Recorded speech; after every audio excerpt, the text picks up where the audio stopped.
So today's video is going to be a versus video between the Datejust 2 and the Rolex Submariner.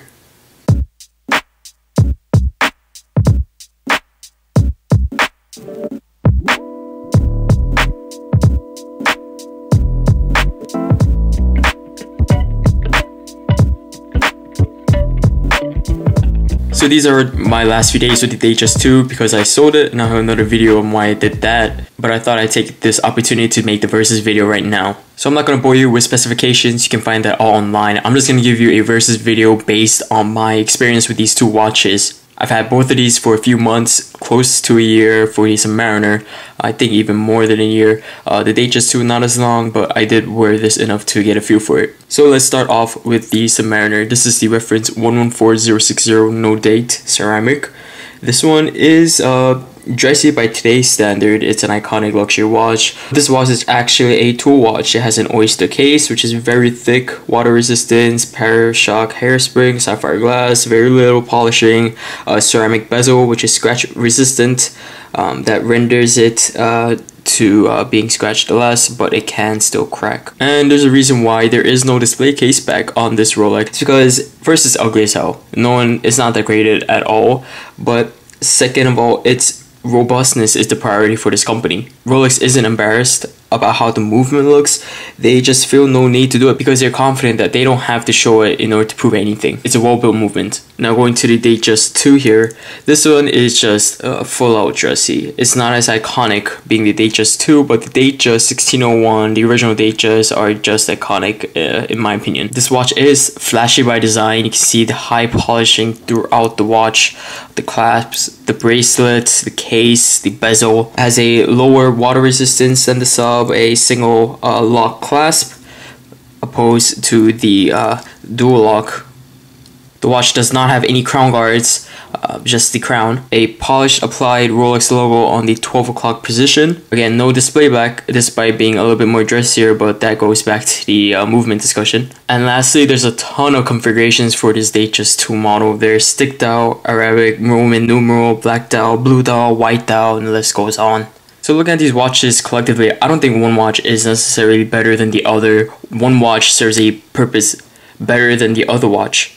Aesthetically, these might not be that similar, but function-wise, they are actually pretty similar in my opinion. The Submariner can be dressed up. You know, I see people wearing this in business suits out in Manhattan, but at the same time, I see these people at the beach as well wearing a Submariner. The Datejust 2 can also be worn with a suit due to its sporty, dressy nature, but again, it can be dressed down in some casual jeans and a t-shirt. Both can play a dressy or a sporty role. The reason why the Sub can be a little bit more dressier is because it has white gold hands, markers, shiny ceramic bezel that's polished on the outer portion.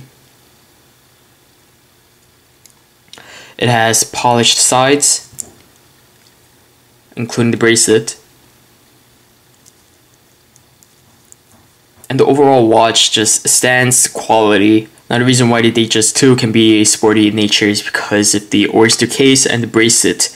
It's just sporty in nature. It's very big. It's not the size of the regular standard 36 Datejust. It's a 41, which is beefed up. And this inherently makes it more wearable for other occasions, and being bigger, it can take more of a beating in my opinion. Although not comparable to the Sub, its water resistance is more than enough to take care of everyday needs. The non-fluted bezel on this watch also makes it very prone to being worn on a casual setting, which is why I picked this one up opposed to the fluted one. It can still be really dressy because of the high polish, but at the same time, it's not that vibrant as the fluted will be. So looking at these two watches as a whole, the Datejust 2 is a better dress watch and the Submariner is a better sports watch, obviously, but that doesn't necessarily mean that you can switch up the roles. The Submariner can definitely be a dress watch and the Datejust 2 can definitely be a sports watch. It's all about your preference. So based on my experience with the two watches, I just prefer the Submariner more. From my everyday wearing of this watch compared to the Datejust 2, I'm just a little bit less scared of the watch being on my wrist and being prone to scratches because the polished nature of the Datejust 2 just makes it a little bit more of something I have to be careful of. Although I don't really worry about damaging my pieces, I do want to maintain them, and the Datejust 2 just being a little bit more susceptible to damage and scratches has me a little bit more uncomfortable wearing it. Also, the Datejust 2 is 41mm opposed to this 40 on the Submariner. The Submariner just has a better feel on my wrist personally, not to say that the Datejust 2 does feel amazing on my wrist as well, but the lug-to-lug length on the long side just feels and wears more compact on my wrist. Also, going about my everyday life, I don't really like flashing my watches around, and the Datejust 2 just inherently just catches more attention because again it is shiny. The Submariner, despite being recognized by other people, it isn't as noticeable as the Datejust 2 because everything is for the most part brushed. So since I'm going to be asked which one I like more, I'm going to say the Submariner. It just holds a more special place in my heart for other sentimental reasons. The Datejust 2 also has sentimental value to me, but the Submariner just prevails over it. So let me know what you guys think.